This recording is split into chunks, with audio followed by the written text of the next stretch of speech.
As you all know, 23 miles from here, thousands of migrant children are being held in an internment camp for no reason other than seeking asylum in this country, which we all know is not illegal.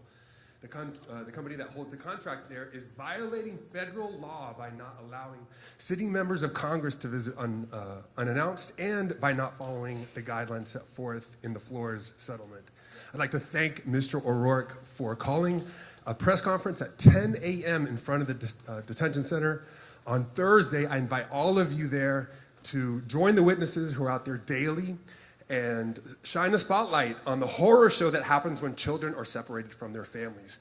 My question, Mr. O'Rourke, are you willing now to join the NAACP and the ACLU and 50 other civil rights groups who are calling for a moratorium on charter schools until the well-documented waste, fraud, and abuse can be fully investigated? Enrique, thank you. And North Miami Middle, thank you for hosting us here today and making this possible.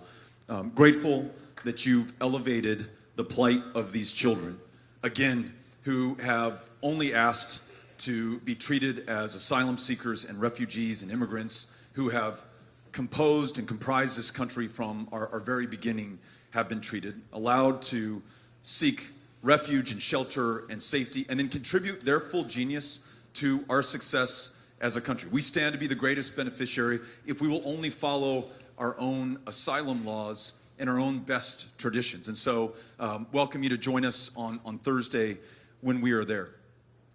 My commitment is to public schools and public school education.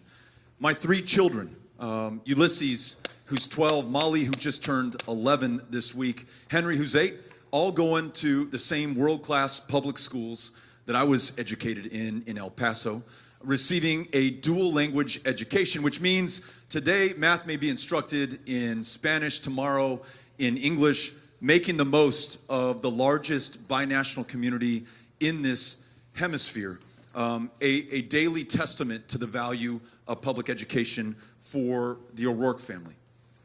I believe, as originally envisioned, there is a role for charter schools, as originally envisioned by public school teachers and public school teacher unions.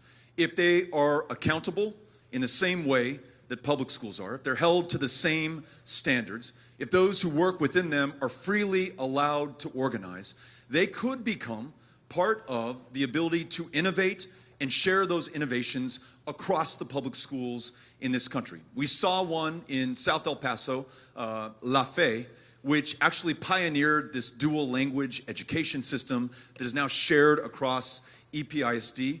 But let me say this, there is no role for-profit charters in this country. There's no way we're gonna charter our way through or out of the challenges or the opportunities that we face. My focus is gonna be on public schools and public school educators to make sure that this country really does rise to its full promise and potential. Thank you, Enrique. Appreciate it.